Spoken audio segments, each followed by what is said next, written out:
പറഞ്ഞ പോലെ ഹാൻഡ്ലൂം ഉടുത്ത് ശീലിച്ച ആൾക്കാർക്ക് ഹാൻഡ്ലൂം മാത്രമേ പറ്റുള്ളൂ. ഏതൊരു നല്ല ഒരു ദിവസങ്ങളിൽ ചൂസ് ചെയ്യുന്ന ഡ്രസ്സ് സാരിയോ മുണ്ടോ. വിഷ്ണു ബ്രോ എപ്പോഴാണ് കൂടെ കൂടിയത്? ഞാൻ ആക്ച്വലി ബിസിനസ് അല്ല പഠിച്ചത്. ഞാൻ ഒരു എഞ്ചിനീയറാണ്. ഒരു ബയോടെക്നോളജി കഴിഞ്ഞ് നിൽക്കുമായിരുന്നു. അപ്പോഴാണ് അച്ഛൻ 2010 ഞങ്ങൾ ശരിക്കും മൈസൂർ ബേസ്ഡ് ആൾക്കാരാണ്. എന്തുകൊണ്ട് വന്നു എന്ന് വെച്ച് കഴിഞ്ഞാൽ കൊച്ചിരാജാവിന് ഡ്രസ്സ്, അതായത് നെയ്ത്ത്, അവരുടെ ഉടുക്കുന്ന മുണ്ട് കാര്യങ്ങളൊക്കെ നെയ്യാൻ വേണ്ടിയിട്ട് നമ്മൾ കൊണ്ടുവന്ന ആൾക്കാരാണ്. ഇങ്ങോട്ടേക്ക് കൊണ്ടുവന്ന ആൾക്കാരാണ്. അപ്പം അത്രയും ഞാൻ ആക്ച്വലി ഒരു ബിസിനസ് മാത്രമായിട്ട് കാണുന്നത്. ഞങ്ങൾ ഡിപ്പെൻഡ് ചെയ്തിരിക്കുന്ന കുറേ കുടുംബങ്ങൾ. ഷോപ്പിൽ തന്നെ ഒരു 40 ഫാമിലീസ്, അതായത് 40 സ്റ്റാഫ്സ് ഉണ്ട്, അവർക്ക് ഫാമിലീസ് ഉണ്ട്, 40 ഫാമിലീസ് ഉണ്ട്. അപ്പോൾ ഈ പറഞ്ഞ പോലെ ഫാമിലീസിനെ അല്ലെങ്കിൽ ഞങ്ങൾ വിശ്വസിച്ച് വരുന്ന കസ്റ്റമേഴ്സിനെ എല്ലാം കൂടെ നോക്കിയ ഒരു വാല്യൂ സിസ്റ്റമാണ് ഞങ്ങളുള്ളത്. നമസ്കാരം, welcome to Django space. It's me Sreenath K Janardhanan. അപ്പം ഇന്ന് നമ്മുടെ കൂടെ 2 അതിഥികളുണ്ട്. ഈ അതിഥികളെ കുറിച്ച് പറയുകയാണെങ്കിൽ കസവ് നിലയം എന്ന് പറയുന്ന ഒരു സ്ഥാപനം, 1 അല്ല 2 അല്ല 3 സ്ഥാപനങ്ങൾ, 4 എണ്ണം, ഒരെണ്ണം വൈക്കത്തുണ്ട് കേട്ടോ. നമ്മുടെ തൃപ്പൂണിത്തുറ അമ്പലത്തിലൊക്കെ വന്ന എല്ലാവരും കണ്ടിട്ടുണ്ടാവും.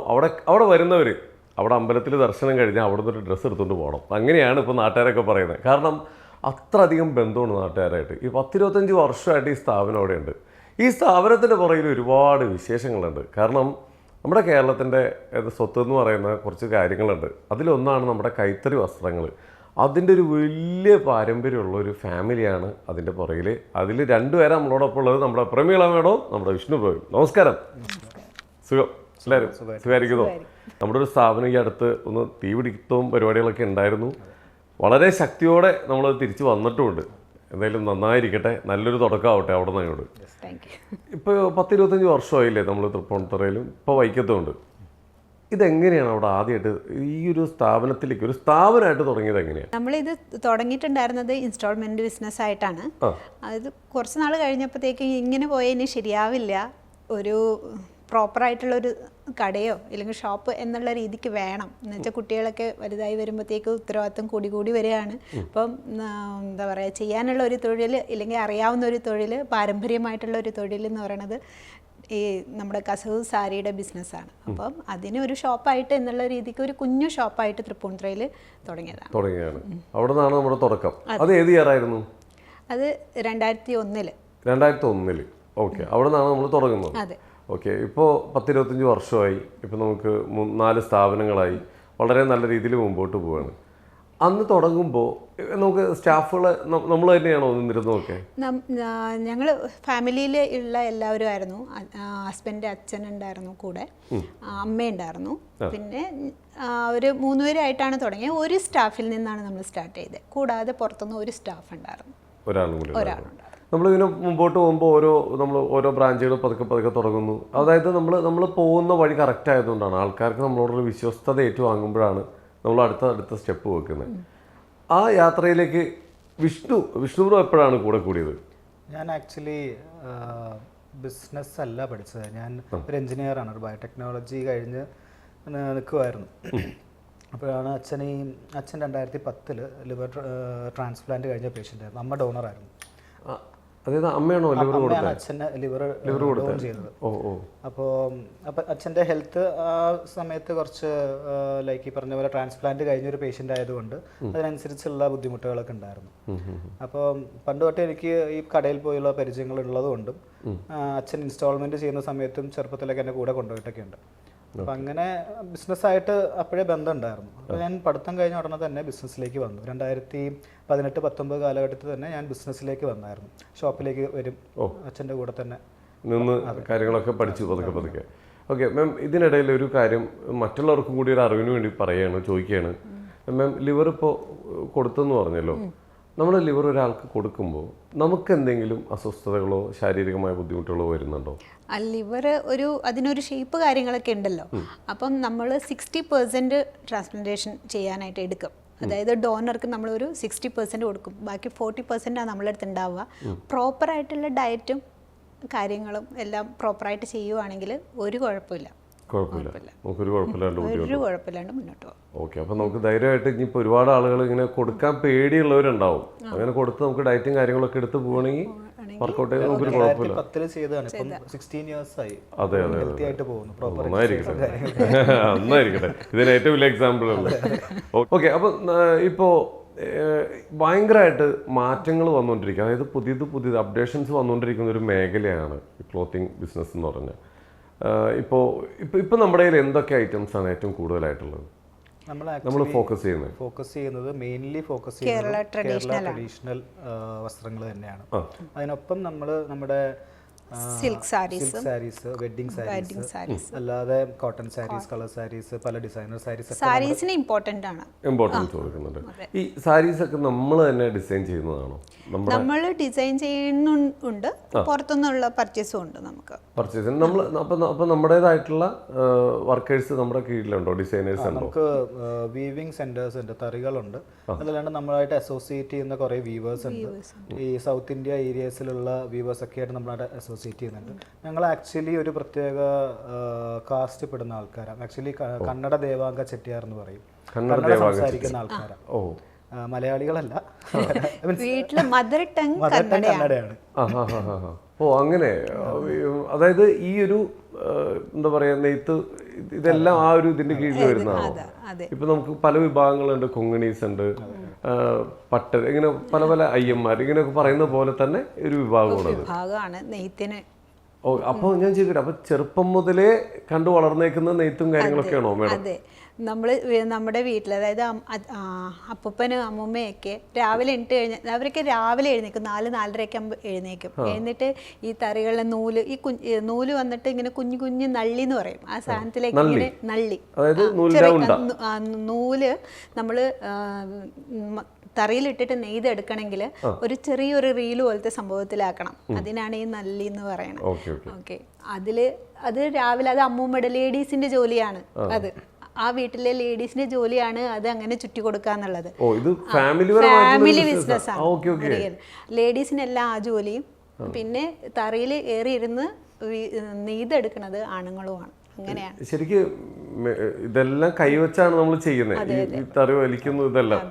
അപ്പോ ഒരാള് ഇപ്പോ ആരാ മെയിൻ ആയിട്ടാ ചെയ്തോണ്ടിരിക്കുന്നത്? വെല്ലിച്ചനോ? എന്റെ അച്ഛനല്ല, വെല്ലിച്ചന്, അമ്മുമ്മ, അമ്മാവന്മാര് അതൊക്കെ ജോലി ചെയ്തിരുന്നു. അവരെത്ര നേരം നിർത്താതെ ഇത് വർക്ക് ചെയ്തോണ്ടിരിക്കും? ഇത് രാവിലെ ആകുമ്പോഴത്തേക്ക് എന്താ പറയാ, സുഖമാണ് പണിയെടുക്കാനായിട്ടേ. അപ്പൊ 5:30 എനർജിയാണ്. 5:30 തൊട്ട് 10:30 വരെ രാവിലെ പണിയെടുക്കും. പിന്നെ ഒന്ന് ഭക്ഷണം, റെസ്റ്റ്, അങ്ങനെയുള്ള കാര്യങ്ങളൊക്കെ നിർത്താതെ പണിയെടുക്കും. അത് കഴിഞ്ഞ് പിന്നെ കുറച്ച് കാര്യങ്ങളും വീട്ടിലെ കാര്യങ്ങളൊക്കെ ആയിട്ട് അങ്ങ് പോകും. പിന്നെ വീണ്ടും ഇരുന്ന് പണിയെടുക്കും. വൈകുന്നേരം ഒരു 6:30 വരെയൊക്കെ പണിയെടുക്കും. ഒരു കാര്യം ചോദിക്കട്ടെ, ഇപ്പോൾ ഈ മെഷീനറീസിന് അപ്ഡേഷൻ വന്നിട്ടുണ്ടോ? ഒരാളുടെ കൈയിന്റെ പവർ അല്ലാതെ മോട്ടറിൽ ഇപ്പോൾ വർക്ക് ചെയ്യുന്ന രീതിയിലായിട്ടുണ്ടോ? അത് പവർ ലൂം എന്ന് പറയും. പവർ ലൂം രണ്ടിനും ക്വാളിറ്റിയിൽ ഭയങ്കര ഡിഫറൻസ് ഉണ്ട്. അതിന് കൊടുക്കുന്ന വാല്യൂ, ഇപ്പം ഒരാള് ഇപ്പം നമ്മൾ ഹാൻഡ് മെയ്ഡ് എന്ന് പറയുമ്പോൾ നമുക്ക് അത്രയും ഇമ്പോർട്ടൻസ് ഒരു പ്രൊഡക്റ്റിന് വരും, അതിനുള്ള വാല്യൂ വരും. അപ്പോൾ ആ സെയിം ഡിഫറൻസ് രണ്ടിലും വരും. ഇപ്പം മെഷീൻ മെയ്ഡ് ആണെങ്കിലും ഹാൻഡ് മെയ്ഡ് ആണെങ്കിലും അതിൽ രണ്ട് ഡിഫറെന്റ് ഇമ്പോർട്ടൻസ് ആണ്.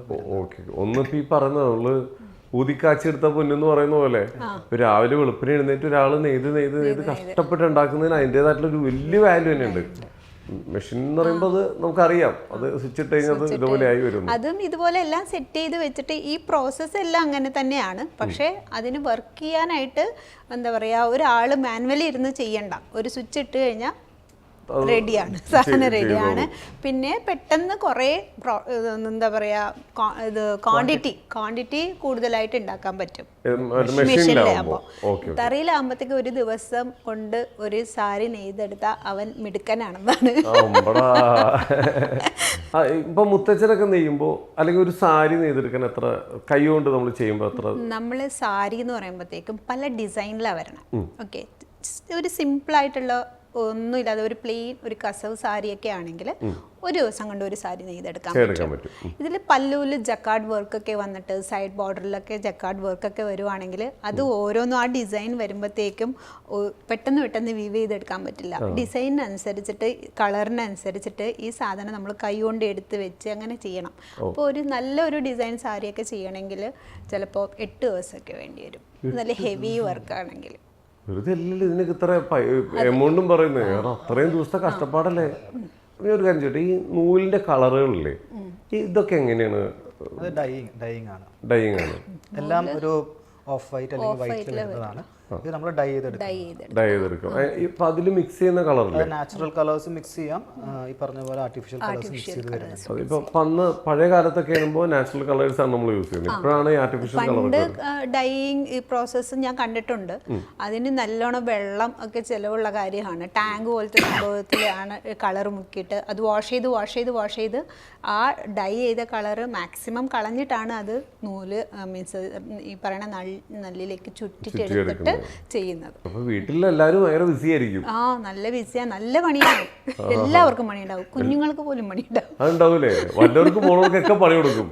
കുഞ്ഞുങ്ങൾക്ക് എന്തായിരിക്കും പണി? മേഡത്തിന്റെ ചെറുപ്പത്തിൽ എന്താ ചെയ്തു? ഞങ്ങള് ഈ നല്ലി എന്ന് പറയുന്ന സാധനം പല സൈസിലൊക്കെയാ വരണേ. അപ്പം ഞങ്ങളത് സൈസ് തിരിച്ചിട്ട് ബോക്സിലൊക്കെ ആക്കി മീൻസ് പാത്രത്തിലാക്കി എല്ലാവർക്കും ചെറിയ ചെറിയ ഇതൊക്കെ തരുമോ? അതൊക്കെ ചെയ്ത് കൊടുത്തു കഴിഞ്ഞാൽ സമ്മാനങ്ങളൊക്കെ തരുമോ? അങ്ങനെയൊന്നുമില്ല, അവര് ആ കഷ്ടപ്പെട്ട് നമ്മളിങ്ങനെ തുള്ളിച്ചാടി നടക്കുകയല്ലേ, അപ്പൊ ഞങ്ങൾക്ക് ഒരു പണി തരും. അടങ്ങിയിരിക്കുമല്ലോ എല്ലാവരും. ഓക്കെ, ബ്രദർ അങ്ങനെ ചെയ്തിട്ടുണ്ടോ? അല്ല, ഞാനിത് ഇപ്പം കണ്ടിട്ടേ ഉള്ളൂ, ഞാൻ അങ്ങനെ അതിലേക്ക് ഇൻവോൾവ് ആയിട്ടില്ല. എൻ്റെ കുട്ടിക്കാലൊക്കെ ഇവിടെയൊക്കെ തന്നെയായിരുന്നു. ആ ഒരു ഇതിൽ നിങ്ങോട്ട് പോകുന്നായിരുന്നു നമ്മൾ. ഇപ്പൊ ചോദിക്കട്ടെ, ഇപ്പം നമ്മുടെ കൈത്തറി വസ്ത്രങ്ങൾ അത് നമുക്ക് മേത്തിടുമ്പോൾ കിട്ടുന്ന ഒരു കോൺഫിഡൻസ് ഉണ്ട്. അത് ഇട്ട് ശീലിച്ചവർക്ക് അത് അറിയുള്ളൂ. നമുക്ക് വേറെ എത്ര ബ്രാൻഡിൻ്റെ എന്ത് ഡ്രസ്സ് ഇട്ടാലും ചിലപ്പോൾ ആ ഒരു കോൺഫിഡൻസ് നമുക്ക് കിട്ടിയെന്ന് വരില്ല. ആ ഒരു പ്രത്യേകത അത് എന്തുകൊണ്ടാണ് അങ്ങനെ? നമുക്ക് ആക്ച്വലി ഇപ്പം ഹാൻഡ്ലൂം വസ്ത്രങ്ങൾ ഉപയോഗിക്കുന്ന ആൾക്കാർക്ക് അത് നമുക്ക് ടച്ച് ആൻഡ് ഫീൽ ആണ്, നമുക്ക് തൊടുമ്പോൾ മനസ്സിലാവും. പവർലൂം ഉടുക്കുമ്പോഴും ഹാൻഡ്ലൂം ഉടുക്കുമ്പോഴും അതിൻ്റെ വ്യത്യാസം ആൾക്കാർക്ക് മനസ്സിലാവും. ഈ പറഞ്ഞ പോലെ ഹാൻഡ്ലൂം ഉടുത്ത് ശീലിച്ച ആൾക്കാർക്ക് ഹാൻഡ്ലൂം മാത്രമേ പറ്റുള്ളൂ. നമ്മുടെ ഷോപ്പിലേക്ക് വരാറുണ്ട്, ഒരു പ്രാവശ്യം എടുക്കാനാണ്, അല്ലെങ്കിൽ വലിയ പ്രാവശ്യം എടുക്കാനാണ്, വലിയ യൂസ് ഇല്ല. അങ്ങനെയൊക്കെ വരുമ്പോഴാണ് നമ്മൾ പവർലൂം സജസ്റ്റ് ചെയ്യുന്നത്. കാരണം ഈ പറഞ്ഞ പോലെ പവർലൂമിന് ഹാൻഡ്ലൂമിനെ അപേക്ഷിച്ച് റേറ്റും കാര്യങ്ങളും കുറവാണ്. ഓക്കെ, അതിൻ്റെതായിട്ടുള്ള കഷ്ടപ്പാടും ഇതെല്ലാം ഉള്ളതല്ലേ. ഈ പുതിയ തലമുറയ്ക്ക് ഇപ്പം ശരിക്കും പറഞ്ഞാൽ കൈത്തറി വസ്ത്രങ്ങളുടെ ഗുണം ഇപ്പോഴും മനസ്സിലായിട്ടില്ല. ഇപ്പോൾ എനിക്ക് തോന്നുന്നൊരു വിഭാഗം കുട്ടികളും ഇവരൊക്കെ മാത്രമേ ഇപ്പോൾ ഇത് യൂസ് ചെയ്യുന്നുള്ളൂ. കൂടുതൽ പെൺകുട്ടികൾ പിന്നെയും സാരി ഇതെല്ലാം യൂസ് ചെയ്യുന്നുണ്ട്. പക്ഷെ ആൺപിള്ളേരിൽ ഇപ്പോഴും പുതിയ യൂത്തൊക്കെ ആണെങ്കിലും ടീഷർട്ടുകളോ അങ്ങനെ വേറൊരു ട്രെൻഡിലേക്കാണ് പോയിക്കൊണ്ടിരിക്കുന്നത്. ആക്ച്വലി 2 തരം ഫാഷൻ ഉണ്ട്. ഈ പറഞ്ഞ പോലെ ഫാസ്റ്റ് ഫാഷൻ ഒന്ന്, സ്ലോ ഫാഷൻ അല്ലെങ്കിൽ സസ്റ്റൈനബിൾ ഫാഷൻ ഒന്ന്. ഈ ഫാസ്റ്റ് ഫാഷനിൽ വരുന്ന ഡ്രസ്സുകളാണ് അല്ലെങ്കിൽ ക്ലോത്ത്സ് ആണ് ഈ പറഞ്ഞ പോലെ ടീഷർട്ട്, ജീൻസ് ഇതെല്ലാം. അത് നമുക്ക് കംഫർട്ടബിൾ ആയിരിക്കും, ഡെയിലി വെയറിനൊക്കെ കംഫർട്ടബിൾ ആയിരിക്കും.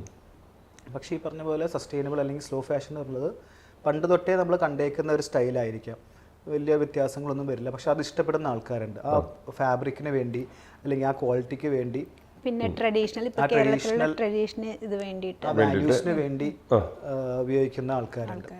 സോ 2 വിഭാഗം ആൾക്കാരും ഉണ്ട്. ഈ പറഞ്ഞ പോലെ ട്രഡീഷൻ ഒരിക്കലും മരിക്കുന്നില്ല, അത് എപ്പോഴും നമ്മൾ ഉണ്ടാവില്ല, അതങ്ങനെ തന്നെ നിൽക്കും.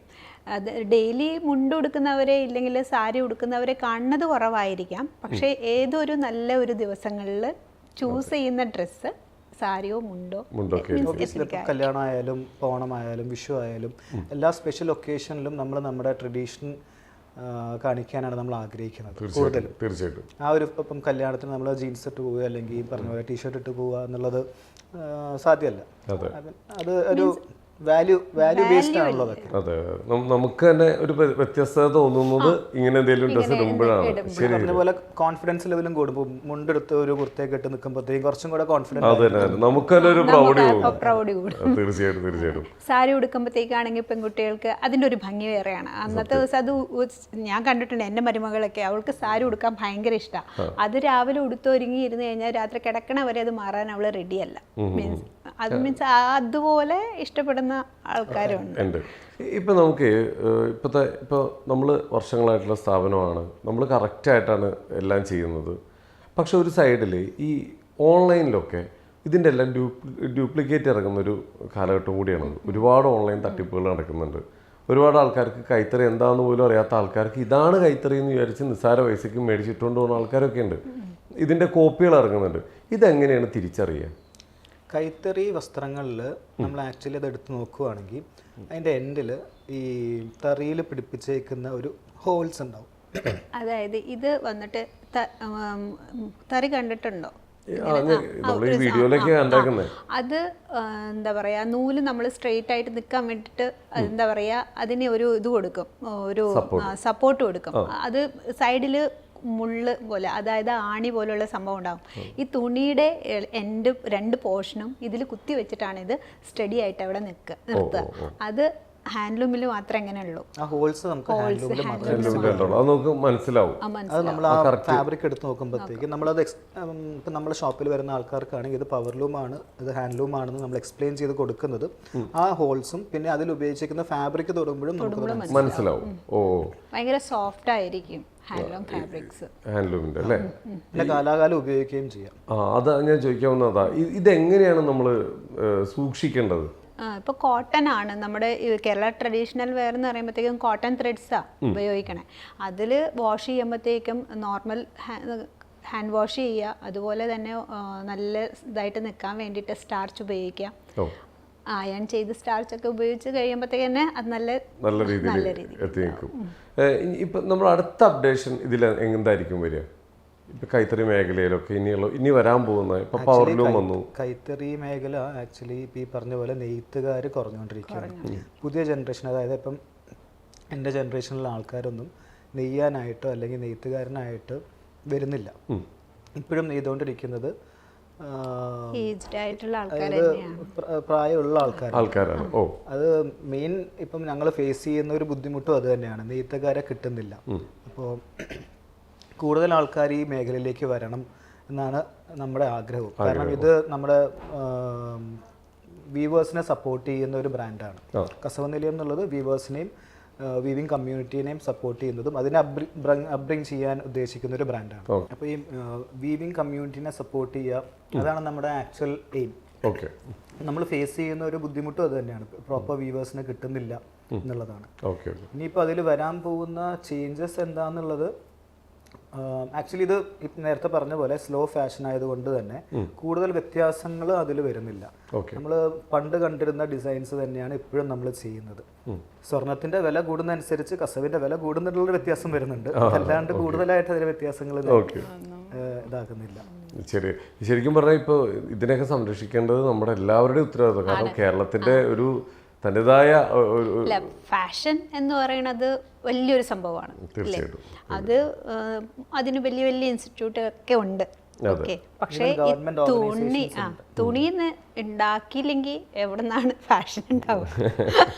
അപ്പം എൻ്റെ ഒരു ആഗ്രഹം എന്താണെന്ന് വെച്ച് കഴിഞ്ഞാൽ ഫാഷൻ ഡിസൈനിങ് പഠിക്കാൻ പോകുന്ന സ്ഥലങ്ങളിൽ ചെറിയ രീതിക്കെങ്കിലും നെയ്ത്ത് എങ്ങനെയാണ് ഇത് വീവ് ചെയ്ത് എടുക്കണേ എന്നുള്ളത് കൂടി പറഞ്ഞു കൊടുക്കുക. ഇല്ലെങ്കിൽ അതിന് ഒരു ഇത് ഇമ്പോർട്ടൻസ് എന്നുള്ളതാണ് എനിക്ക് പറയാനുള്ളത്. എന്നുവെച്ചാൽ എല്ലാ തൊഴിലിനെ പോലെ ഇതും ഒരു ജോലിയാണ് ഇല്ലേ?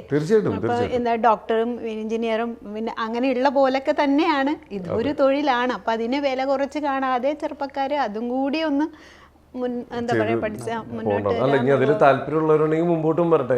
നമ്മള് കേരളത്തിൽ മാത്രമല്ല, ഇപ്പം എല്ലാ സ്ഥലത്തും, ഇപ്പം തമിഴ്നാട് പോയിട്ടുണ്ടെങ്കിൽ ഇപ്പം കാഞ്ചീപുരം ഉണ്ട്, കൊൽക്കത്തയിൽ പോയിട്ടുണ്ടെങ്കിൽ അവരുടെ സാരീസ് ഉണ്ട്. എല്ലാ സ്ഥലത്തും അവരുടേതായിട്ടുള്ള വീവിങ് സെന്റേഴ്സ് ഉണ്ടാവും.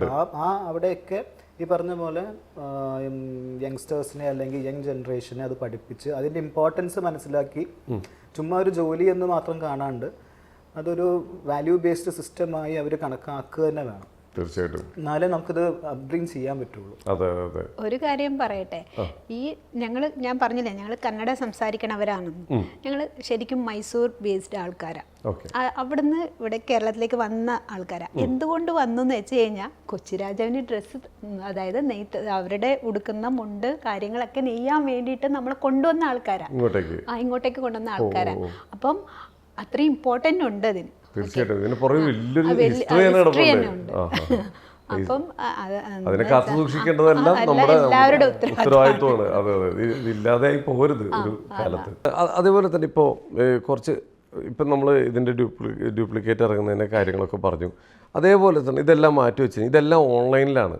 ഇപ്പോഴത്തെ ബിസിനസ് പകുതി മുക്കാലും ഓൺലൈനിൽ നടന്നുകൊണ്ടിരിക്കുന്ന ഒരു കാലം. കാരണം ആർക്കും നേരമില്ല എവിടെ ചെല്ലാനോ പോയി സെലക്ട് ചെയ്യാനോ. കാരണം എല്ലാവർക്കും ഏറ്റവും ഈസി എന്താണ്, ഓൺലൈനാണ്. നമുക്ക് ഓൺലൈൻ സർവീസ് ഉണ്ടോ? നമുക്ക് നമ്മുടെ ഇൻസ്റ്റഗ്രാം പേജുണ്ട്, സോഷ്യൽ മീഡിയയിൽ നമ്മൾ ആക്റ്റീവാണ്. ഫേസ്ബുക്ക്, ഇൻസ്റ്റഗ്രാം, യൂട്യൂബ് എന്ന് പറഞ്ഞ് നമുക്ക് എല്ലാ ടൈപ്പ് ഓഫ് സോഷ്യൽ മീഡിയ നമ്മൾ ആക്റ്റീവാണ്. ഈ വരുന്ന ദിവസങ്ങളിൽ നമ്മുടെ വെബ്സൈറ്റ് നമ്മൾ ലോഞ്ച് ചെയ്യുന്നുണ്ട്. നിങ്ങൾ തമ്മിലുള്ള കോംബോ എങ്ങനെയാണ്? നിങ്ങൾ തമ്മിൽ അടിയൊക്കെ ഉണ്ടാവാറുണ്ടോ ഷോപ്പിൽ? എല്ലാ വീട്ടിലുള്ള പോലെ തന്നെ ഞങ്ങൾക്ക് നല്ല അടി ഉണ്ടാവാറുണ്ട്. ഷോപ്പിൽ എങ്ങനെ ആ ബോണ്ടിങ് എങ്ങനെ? ഫൈനലി നമുക്ക് ബിസിനസ് വേണം, ബിസിനസ് നല്ല രീതിക്ക് ചെയ്യണം. ആക്ച്വലി നമ്മുടെ രണ്ടുപേരുടെയും എയിം ഒന്നായതുകൊണ്ട് നമ്മൾ ഉണ്ടാക്കിയത് പ്രോപ്പറായിട്ട് കാത്തു സൂക്ഷിക്കുക, അതിനൊന്ന് ഗ്രോ ചെയ്യുക. അപ്പോൾ ഫൈനലി നമുക്ക് അതാണ് വേണ്ടത്. സോ അഭിപ്രായ വ്യത്യാസങ്ങൾ ഉണ്ടാവും, മാനേജ് ചെയ്യും. കാരണം നമ്മുടെ ലക്ഷ്യം എല്ലാവരും ഒന്ന് തന്നെ ആയതുകൊണ്ട് കൂടുതലും അമ്മ നെറ്റ്വർക്കിങ്ങും അതിന്റെ കാര്യങ്ങളിലൊക്കെ അമ്മ കോൺസെൻട്രേറ്റ് ചെയ്യുക. ഞാൻ ഗ്രോത്തും സ്കേലബിലിറ്റിയാണ് ഞാൻ നോക്കുന്നത്. അപ്പം അങ്ങോട്ടും ഇങ്ങോട്ടും അഭിപ്രായ വ്യത്യാസങ്ങൾ വരുമെങ്കിലും ഫൈനൽ റിസൾട്ട് രണ്ടുപേർക്കും വേണമെന്നുള്ളത് കൊണ്ട് ഇതെല്ലാം എല്ലാം അവിടെ തീർത്ത് എല്ലാം പുറകിലേക്ക് വെക്കും. ഇതുപോലെ ചിരിച്ചോടൊക്കെയിരിക്കും. അത് അപ്പൊ തന്നെ തീർക്കും. ഒരു കാര്യങ്ങൾ ചിലത് പറഞ്ഞുകൊണ്ട് വരുമ്പോഴത്തേക്ക് അത് അങ്ങനെയല്ല, ഇതിങ്ങനെ ചെയ്താൽ നന്നായിരിക്കും എന്ന് ഞാൻ പറയും. പക്ഷെ ആദ്യം അംഗീകരിക്കാൻ തയ്യാറാവില്ല, പിന്നെ അത് ഓക്കെ ആവും. അങ്ങനെയൊക്കെ തന്നെ. ഏതായാലും ഇതെല്ലാം ഇതിൽ വേണമല്ലോ അല്ലേ? ഇതൊക്കെ ഉണ്ടെങ്കിൽ അങ്ങോട്ട് അഭിപ്രായങ്ങളൊക്കെ പറഞ്ഞ് ചെറിയ തർക്കമൊക്കെ ഉണ്ടെങ്കിലും രസമുള്ളൂ. പിന്നെ നമുക്ക് ഓരോരുത്തർക്ക് വേണ്ടിയിട്ടല്ലല്ലോ, നമ്മളൊരു ഗ്രൂപ്പാണ്. അപ്പൊ എല്ലാവർക്കും വേണ്ടിയിട്ടാ. ഞങ്ങൾ ആക്ച്വലി ഒരു ബിസിനസ് മാത്രമായിട്ട് കാണുന്നതല്ല. ഞങ്ങൾ ഡിപ്പെൻഡ് ചെയ്തിരിക്കുന്ന കുറേ കുടുംബങ്ങളുണ്ട്. എൻ്റെ ഷോപ്പിൽ തന്നെ ഒരു 40 ഫാമിലീസ്, അതായത് 40 സ്റ്റാഫ്സ് ഉണ്ട്, അവർക്ക് ഫാമിലീസ് ഉണ്ട്, 40 ഫാമിലീസ് ഉണ്ട്. അപ്പോൾ ഈ പറഞ്ഞ പോലെ ഫാമിലീസിനെയും അല്ലെങ്കിൽ ഞങ്ങൾ വിശ്വസിച്ച് വരുന്ന കസ്റ്റമേഴ്സിനെയും എല്ലാം കൂടെ നോക്കി ഒരു വാല്യൂ സിസ്റ്റമാണ് ഞങ്ങൾ ഉണ്ടാക്കി വെച്ചേക്കുന്നത്. ഒരു ട്രസ്റ്റ് ബേസ്ഡ് വാല്യൂ സിസ്റ്റം ഉണ്ടാക്കി വെച്ചേക്കുന്നത്. ഇപ്പം അതെല്ലാം നമ്മുടെ സ്റ്റാഫുകൾ, സ്റ്റാഫുകൾ എന്നല്ല, സോറി, നമ്മുടെ ആ ഒരു ഫാമിലി, നമ്മളെല്ലാവരും കൂടിയിട്ടുള്ളൊരു ടീം വർക്ക് തന്നെയാണ് ഇത്. എന്തൊക്കെ പറഞ്ഞാലും ഇതിൻ്റെ ഡിസൈൻസൊക്കെ ഇപ്പോൾ ഇന്ന ഡ്രസ്സുകൾ, ഇന്ന ഡിസൈൻസ്, ഇതൊക്കെ സെലക്ട് ചെയ്യുന്നതാരാ? നിങ്ങൾ ഒരുമിച്ച് ഇരുന്നിട്ട് തന്നെയാണോ പ്ലാൻ? ഞങ്ങൾ പേഴ്സണലി നമുക്ക് ഇതിന് വേണ്ടി പർച്ചേസ് മാനേജറോ അങ്ങനെയൊന്നുമില്ല. പർച്ചേസ് മാനേജർ ഒന്നുമില്ല, നിങ്ങൾ തന്നെയാണല്ലോ. ഓ, പർച്ചേസ് ഞങ്ങൾ തന്നെയാണ് ചെയ്യുന്നത്. കാരണം ഞങ്ങൾക്ക് കണ്ട് ഇഷ്ടപ്പെട്ട് ഓക്കെ എനിക്കിത് ചേരും അല്ലെങ്കിൽ അമ്മക്ക് ചേരും എന്നുള്ളത് മാത്രമേ നമ്മൾ സെലക്ട് ചെയ്യാറുള്ളൂ. അതായത് ഓരോ കസ്റ്റമറിനെയും അല്ലെങ്കിൽ ഓരോ വ്യക്തിനെയും നമ്മൾ ഇപ്പം എനിക്ക് കുറേ കസ്റ്റമേഴ്സ് കടയിൽ വരുന്നുണ്ടാവും. പല സ്കിൻ ടോണിലുള്ള ആൾക്കാരായിരിക്കാം, പല ഫിസിക്കുള്ള ആൾക്കാരായിരിക്കാം. അപ്പോൾ അതെല്ലാം നമ്മൾ മനസ്സിലാക്കി അവർക്ക് എന്ത് ചേരും എന്നുള്ളത് നമ്മൾ പേഴ്സണലി നമ്മൾ കണ്ടെടുത്താൽ നമുക്ക് സാറ്റിസ്ഫാക്ഷൻ നമുക്ക് വരുള്ളൂ. തീർച്ചയായിട്ടും. അവിടെ വരുന്ന ഓരോ പ്രോഡക്റ്റും ഞാൻ ടച്ച് ചെയ്ത് വാങ്ങിച്ച ഓരോ സാധനങ്ങളായിരിക്കും. അല്ലാതെ ചുമ്മാ അങ്ങനെ ആരെങ്കിലും പറഞ്ഞു വിട്ടിട്ട് അങ്ങനെയൊന്നല്ല, നമ്മൾ തന്നെ എടുത്ത് നോക്കി നന്നായിട്ട് പുറകെ പണിയെടുത്തിട്ട് തന്നെയാണ്. അതെ, വഴിവെട്ടി വന്നാണ്. അല്ല പിന്നെ ഏതായാലും ഇപ്പോൾ ഞാൻ എൻ്റെ ഇനോഗ്രേഷൻ ഈ കഴിഞ്ഞിടയ്ക്ക് നടന്നു, നമ്മുടെ മറ്റേ അവരുടെ ഇതെല്ലാം കണ്ടായിരുന്നു. റീഇനോഗ്രേഷൻ ശരിക്ക് നമ്മളുണ്ടാക്കി, അതായത് അച്ഛൻ ഇത്രയും കഷ്ടപ്പെട്ട്, അച്ഛൻ ഇപ്പം പറഞ്ഞ പോലെ ബാഗിൽ തുണി കൊണ്ട് നടന്നിരുന്ന കാലത്ത് നിന്ന് നമ്മളൊരു സ്ഥാപനം തുടങ്ങുന്നു, വീണ്ടും ഒരെണ്ണം തുടങ്ങുന്നു. നമ്മൾ ഊതിക്കാച്ചി ഉണ്ടാക്കിയൊരു പൊന്നാണ് നമ്മുടെ സ്ഥാപനം. അതൊരു ദിവസം അങ്ങ് കത്തിപ്പോവാണ്. അന്ന് എന്തായിരുന്നു നിങ്ങളുടെ അവസ്ഥ? Full black, back to zero എന്നുള്ള രീതിയിലായിരുന്നു. ആക്ച്വലി ആ സമയത്ത് ഈ പറഞ്ഞ പോലെ ഞങ്ങൾ രണ്ടുപേരും ആ സ്ഥലത്ത് ഉണ്ടായിരുന്നില്ല. പക്ഷെ വന്ന് കാണുമ്പോഴത്തേക്കും ഞങ്ങൾ കാണുന്നത് ഇതിങ്ങനെ പൊട്ടിച്ച് അല്ലെങ്കിൽ തീ അണച്ചുകൊണ്ടിരിക്കുന്ന ഒരു ഷോപ്പ്. അപ്പോൾ ഒബ്വിയസ്ലി നമ്മൾ ശരിക്കും ഫ്രം സീറോ നമ്മൾ കെട്ടിയപ്പോഴത്തെ ഒരു സ്ഥാപനം അത്. എന്നല്ല എന്താണ് സംഭവിച്ചുകൊണ്ടിരിക്കണേ എന്നുള്ളത് കൂടി ഒന്നൊരു മൈൻഡിലേക്ക് അങ്ങ് വരുന്നില്ല. ഫുൾ ഇങ്ങനെ ഭയങ്കര ഇങ്ങനെ സ്റ്റക്കായിട്ട് നിന്നു. എവിടെയായിരുന്നു നിങ്ങൾ ആ ടൈമിൽ? ഞാൻ എൻ്റെ വൈഫായിട്ട് ആ സമയത്ത് ഏതൊരു മൂവി ഇറങ്ങിയിട്ടുണ്ടായിരുന്നു, മൂവി കാണാൻ പോയേക്കാണ്. രണ്ടുപേരും അമ്മ വീട്ടിലായിരുന്നു തോന്നുന്നു. ആരാ വിളിച്ചു പറയുന്നത്? എൻ്റെ അനിയനാ വിളിച്ചു പറയുന്നത് തന്നെ. ചേട്ടാ ഇങ്ങനെ ഷോപ്പ് കത്തും. ഞാൻ ആദ്യം തമാശയായിട്ട് വിളിച്ചു പറയാമെന്ന് വിചാരിച്ചു. പിന്നീട് മാനേജേഴ്സ് രണ്ടുപേരും വിളിച്ചു പറഞ്ഞു വിഷ്ണു പണി കിട്ടി. അപ്പോൾ തിയേറ്ററിനകത്താണ്? ഞാൻ തിയേറ്ററിൻ്റെ അകത്താണ്. ഇറങ്ങി വന്നു. അപ്പോഴത്തേക്കും ഞാൻ വരുമ്പോഴത്തേക്കും ഫയർഫോഴ്സ് ഫയർ അടച്ചുകൊണ്ടിരിക്കുകയാണ്. അമ്മ എത്തിയായിരുന്നു അങ്ങോട്ട്? ഞാനും ഫ്രണ്ട്സായിട്ട് വെളിയിലായിരുന്നു. ഞാൻ ഇതുപോലെ തന്നെ ഞങ്ങള് ഫ്രണ്ട്സ് എല്ലാം കൂടി ഒരു മൂവിക്ക് പോയി മൂവി കണ്ടോണ്ടിരിക്കുകയാണ്. അപ്പോഴാണ് അവിടെ ഇത് വന്നത്. ശരിക്കും പറഞ്ഞാൽ അതൊരു ആ ഒരു അവസ്ഥ ഓർത്തെടുക്കാൻ ഇഷ്ടപ്പെടാത്തൊരു ദിവസമായിരിക്കും നിങ്ങളുടെ അത്. മോനിങ്ങനെ ഇളയ മോൻ വിളിച്ചു പറയുമ്പോഴത്തേക്കും ഞാൻ ഇത്രയും വലിയൊരു സംഭവമാണെന്നൊന്നും ഞാൻ വിചാരിച്ചില്ല. കാരണം 9 മണി വരെ ഞങ്ങൾ ആ ഷോപ്പിൽ ഉണ്ടായിരുന്നത്. അരമണിക്കൂർ ഇത് ഗ്യാപ്പിലാണ് ഇത് സംഭവിക്കുന്നത്. ഇത് ഷോർട്ട് സർക്യൂട്ട് ആയിരുന്നു, ഇന്റേണലി സംഭവിച്ചതാണ്. ഈ ആ അന്നത്തെ വാർത്തകളും ഇതിലൊക്കെ കുറെ റീലുകളൊക്കെ വന്നിട്ടുണ്ടായിരുന്നു. അതിൻ്റെ അടിയിലൊക്കെ കമന്റുകൾ ഉണ്ടായിരുന്നു. ഓ ഇത് മറ്റേ ഇതിന് വേണ്ടിയിട്ടുള്ളതാണ്, മറ്റേ ഇൻഷുറൻസ് ആണ്, കത്തിച്ചതാണ് എന്നൊക്കെ പറഞ്ഞിട്ട് കുറെ കമന്റുകളൊക്കെ വരുന്നുണ്ടായിരുന്നു. അത് ഏത് സ്ഥാപനം കത്തിയാലും അതിൻ്റെ അടിയിൽ ഇപ്പോൾ വരുന്നൊരു കമന്റ് ആണ്. നല്ല കാര്യം ചെയ്താലും അത് മാത്രല്ല, പറയുന്നവന് അതിന്റെ ഡെപ്ത് എന്താന്ന് മനസ്സിലാവില്ല. ആ സംഭവിച്ചേക്കണത് എന്താണ്, അവർ ഫേസ് ചെയ്യുന്നോണ്ടിരിക്കുന്ന സിറ്റുവേഷൻസ് എന്താണെന്ന് ഒന്നും മനസ്സിലാവില്ല. എത്തിച്ചതൊന്നും മനസ്സിലാവില്ല. കഷ്ടപ്പെട്ട് എത്തിച്ചവന് അങ്ങനെ ഒന്നും ചെയ്യാൻ പറ്റില്ല. Okay okay. ഇത് ഇപ്പോൾ അതെല്ലാം കത്തി, ഞാനിത് ഒരു ഈ എനർജി എവിടെ നിന്ന് കിട്ടിയെന്ന് അറിയാൻ വേണ്ടി ചോദിക്കുകയാണ്. അതെല്ലാം കത്തി, അത് ഇപ്പോൾ ഫയർഫോഴ്സൊക്കെ ഒന്ന് കിടത്തി, നിങ്ങൾ തിരിച്ച് വീട്ടിലെത്തിയിട്ട് നിങ്ങളൊന്നും ഇരിക്കുമല്ലോ ഒരുമിച്ച്? ആക്ച്വലി ഞങ്ങൾ വീട്ടിൽ പോയിട്ടില്ല. അമ്മേനെ ഞാൻ പറഞ്ഞു വിട്ടു, 3-3:30 മണിയായി കഴിയാം. അത്ര നേരം ഞങ്ങൾ അവിടെ ഉണ്ടായിരുന്നു. എന്നെ പിന്നെ ഇവൻ ഫ്രണ്ട്സിന്റെ കൂടെ പറഞ്ഞു വിട്ട് വീട്ടിലേക്ക്. ഇവിടെ നിന്നിട്ട് ഇനി ഒന്നും ഒന്നുമില്ല, എല്ലാം കത്തി കരിഞ്ഞിരിക്കുന്ന സ്ഥാപനം കണ്ട് വിഷമിക്കണ്ടല്ലോ എന്ന് വെച്ചിട്ട് അമ്മേനെ വീട്ടിൽ പറഞ്ഞു വിട്ടു. പിന്നെ നമ്മളിത് ഏറ്റെടുത്ത് നടത്തി ശീലമുള്ളതുകൊണ്ട് അച്ഛൻ പോയപ്പോഴത്തേക്ക് ഞാൻ ഫ്രണ്ട് നിന്ന് ഏറ്റെടുത്ത് നടത്താനുള്ള ധൈര്യം ഉള്ളത് കൊണ്ട് അവിടെ തന്നെ നിന്ന് കാര്യങ്ങളൊക്കെ പഠിച്ചു കഴിഞ്ഞപ്പോൾ എന്താ ചെയ്യാൻ പറ്റുക, നമുക്ക് എന്തായാലും ഇത് വിടാൻ പറ്റില്ലല്ലോ. ഞങ്ങൾ ശരിക്കും പറഞ്ഞു കഴിഞ്ഞാൽ ആ സമയത്ത് കത്തിപ്പോയ സാധനങ്ങൾ കുറിച്ചല്ല ഓർത്താൻ. ഞങ്ങളുടെ കൂടെ ജോലി ചെയ്യുന്ന ഇത്രയും ഫാമിലി ഉണ്ട്, അവരെ എന്ത് ചെയ്യും, എങ്ങനെ നമ്മൾ മുന്നോട്ട് നിർത്തണം. നമ്മുടെ കസ്റ്റമേഴ്സ്, നമ്മുടെ വിശ്വാസം അർപ്പിച്ചേക്കുന്ന ആൾക്കാരുണ്ട്. അപ്പോൾ അവരെ പറ്റിയും നമ്മൾ കൺസേൺഡ് ആയിരുന്നു. തീർച്ചയായിട്ടും. അപ്പോൾ എന്തായാലും ഇത് വിട്ട് കളയണം എന്നുള്ളൊരു ചിന്ത പോലും നമുക്ക് മനസ്സിൽ വന്നിട്ടില്ല. നെക്സ്റ്റ് ഡേ മുതൽ എങ്ങനെ ഇത് സെറ്റാക്കി എടുക്കണം. കാരണം ഫയർ ആക്സിഡന്റ് നമ്മൾ കേട്ടിട്ടുണ്ടെന്നല്ലാണ്ട് ഇതിൻ്റെ പ്രൊസീജിയർ പോയി കാണണം. ഇതിൻ്റെ ഇൻഷുറൻസ് ഓബ്വിയസ്ലി എല്ലാ ഷോപ്പുകൾക്കും ഇൻഷുറൻസ് ഉണ്ട്. ഇൻഷുറൻസ് ചുമ്മാ പോയി പറഞ്ഞിട്ട് അവരെടുത്ത് തരുന്ന പരിപാടിയല്ല. ഇതുവരെ എനിക്ക് ഇൻഷുറൻസ് കിട്ടിയിട്ടുമില്ല. ഈ 4 മാസമായി. 4 മാസമായിട്ട് നമുക്ക് ഇൻഷുറൻസിന്റെ ഒരു കാര്യം നമുക്ക് റെഡി ആയിട്ടില്ല. സോ ഈ പറഞ്ഞ പോലെ റീൽസിന്റെ അടിയിലൊക്കെ എഴുതാൻ എളുപ്പമാണ്. പക്ഷേ ഈ ഫസ്റ്റ് ടൈമാണ് ഞാനിത് നേരിടുന്നത്. ലൈക്ക് അതിൻ്റെ പുറകിലുള്ള പേപ്പർ വർക്ക്സും കാര്യങ്ങളൊക്കെ ഭയങ്കര ഹെക്റ്റിക്കായി. ഇന്നിപ്പം എൻ്റെ മാനേജറും എൻ്റെ ഒരു സ്റ്റാഫുമായി ഇൻഷുറൻസ് ഓഫീസിൽ പോയിരുന്ന് അതിൻ്റെ കാര്യങ്ങൾ ചെയ്തുകൊണ്ടിരിക്കുകയാണ് ഈവൻ ടുഡേ. ഇത് ഇങ്ങനെ ഒരു ഫയർ ആക്സിഡൻറ്റ് ഉണ്ടായിക്കഴിഞ്ഞാൽ നമുക്ക് കേസോ കാര്യങ്ങളോ വരുമോ? കേസ് ഇപ്പം നമ്മളായിട്ട് ഇത് ചെയ്യുന്ന, ഇപ്പം ഈ പറഞ്ഞ പോലെ ആൾക്കാരായിട്ട് ചെയ്യുന്നത് ഉണ്ടാവാം. ഇൻഷുറൻസിന് വേണ്ടി ആൾക്കാരായിട്ട് ചെയ്യുന്നുണ്ടാവും. ഓബ്വിയസ്ലി അങ്ങനത്തെ കാര്യങ്ങൾ വരുമ്പോഴത്തേക്കും കേസ് വരും.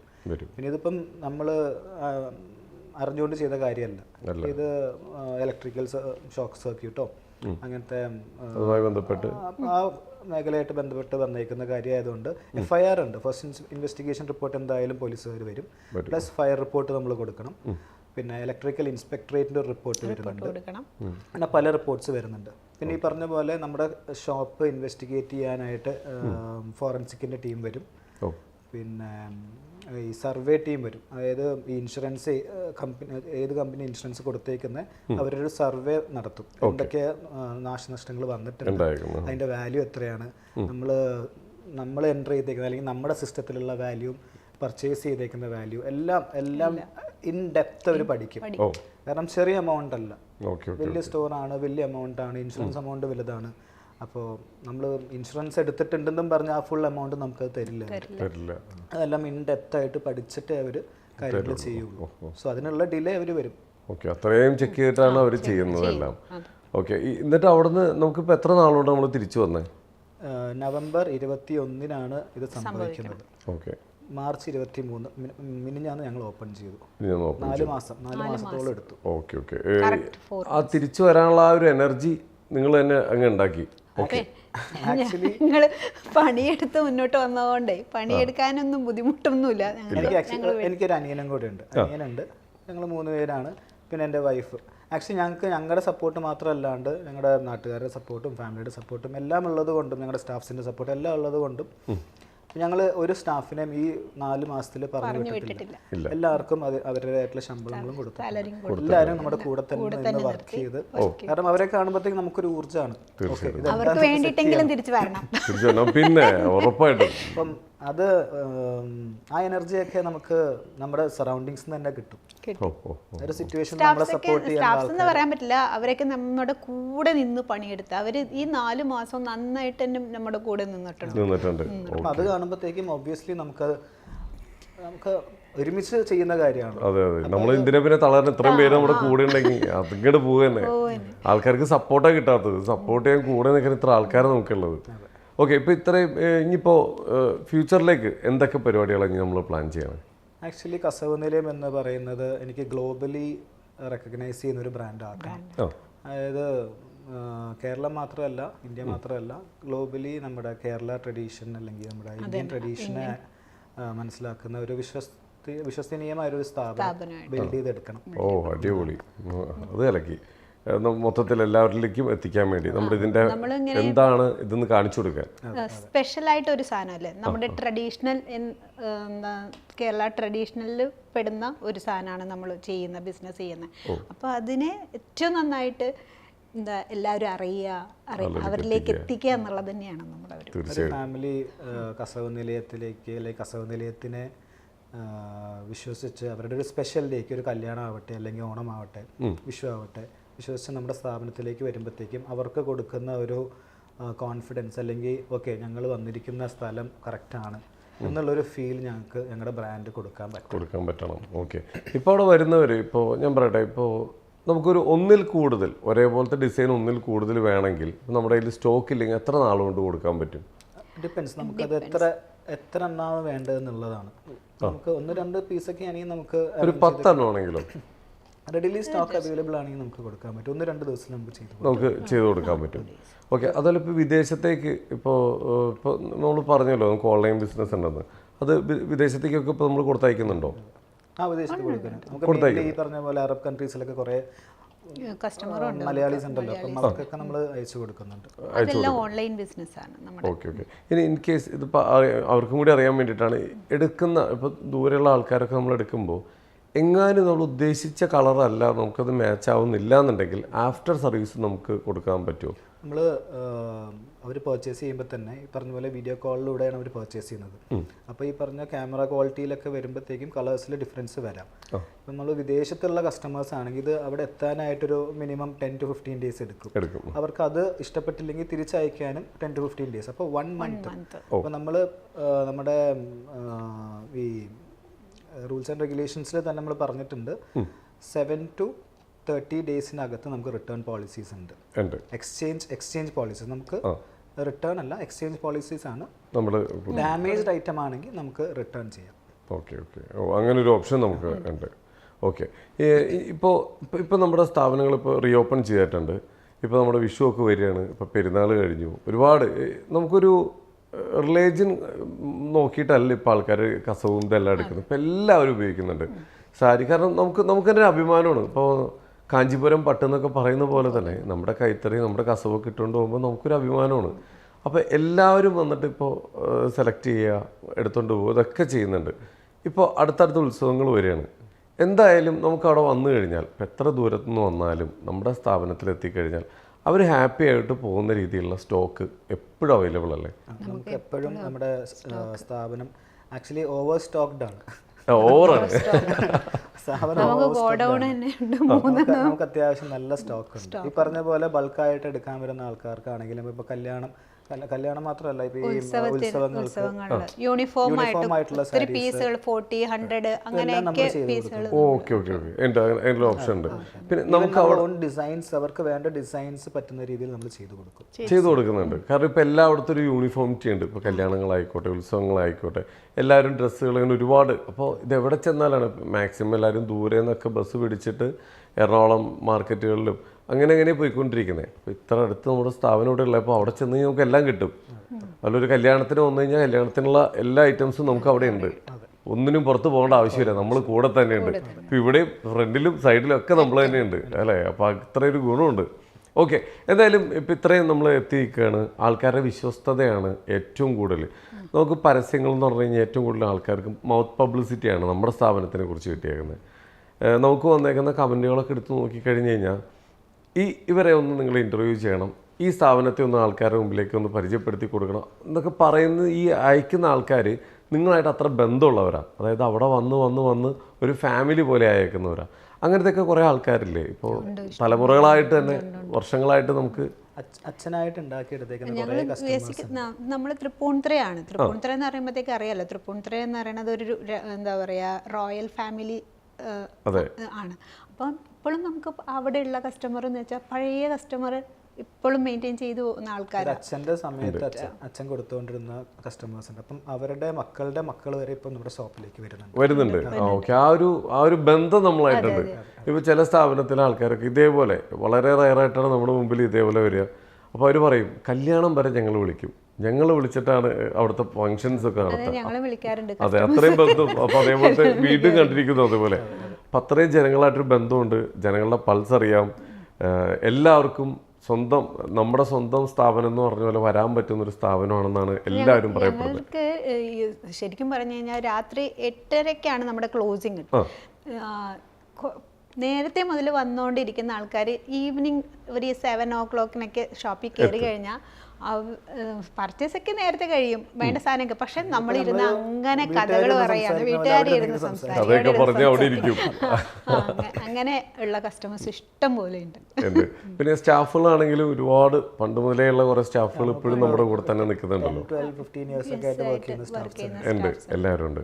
എന്തായാലും ഇതേപോലത്തെ സ്ഥാപനങ്ങൾ, കാരണം ജനകീയമായിട്ടൊരു ബിസിനസ് മുമ്പോട്ട് കൊണ്ടുപോകുമ്പോൾ ബിസിനസ് മാത്രമായിട്ടല്ല നമ്മുടെ കൂടെയുള്ളവർക്കും വരുന്ന കസ്റ്റമേഴ്സിനെ എല്ലാവരെയും ചേർത്ത് നിർത്തുക എന്ന് പറഞ്ഞാൽ ചെറിയ കാര്യമല്ല. അപ്പം നമ്മുടെ സ്ഥാപനത്തെക്കുറിച്ച് പറയുകയാണെങ്കിൽ 10-25 വർഷമായിട്ട് ഭയങ്കരമായിട്ട് ആൾക്കാർക്ക് ഇഷ്ടമാണ്. ആൾക്കാരുടെ ഇടയിലേക്ക് നിങ്ങളും ഇറങ്ങി ചെന്നിട്ടുണ്ട്. ഇതേപോലത്തെ സ്ഥാപനങ്ങളായിരിക്കണം മുമ്പോട്ട് പോകേണ്ടത്. ഇതേപോലത്തെ സ്ഥാപനങ്ങളായിരിക്കണം എല്ലാവർക്കും വേണ്ടത്. ഇപ്പോൾ ഏറ്റവും വലിയ ഫയർ ആക്സിഡൻറ്റ് കഴിഞ്ഞിട്ട് പോലും അത്ര ശക്തിയോടെ നിങ്ങൾ തിരിച്ചു വന്നിട്ടുണ്ടെങ്കിൽ നിങ്ങൾ പലരെയും പ്രതീക്ഷിച്ചിട്ടുണ്ട്. നമ്മളെ ഇഷ്ടപ്പെടുന്നവർ നമ്മളെ കൈവിടില്ല എന്നൊരു പ്രതീക്ഷ മനസ്സിലുണ്ട്. അപ്പോൾ അതുകൊണ്ട് തന്നെ നിങ്ങൾ തിരിച്ചു വന്നേക്കുന്നത്. ആരും കൈവിടില്ല. അതുപോലെ നിങ്ങളും എപ്പോഴും എല്ലാവരുടെയും കൂടെ ഉണ്ടാവണം. ഇതുപോലത്തെ സ്ഥാപനങ്ങൾ എല്ലായിടത്തും എത്തട്ടെ. എല്ലാ മലയാളികളിലേക്കും എല്ലാ ജനങ്ങളിലേക്കും നിങ്ങളുടെ സേവനം എത്തട്ടെ. ഒരുപാട് സന്തോഷം നിങ്ങളിവിടെ വന്നതിലും ഈ വിശേഷങ്ങളൊക്കെ പങ്കുവച്ചതിലും. എല്ലാവിധ ആശംസകളും നേരുന്നു. Thank you.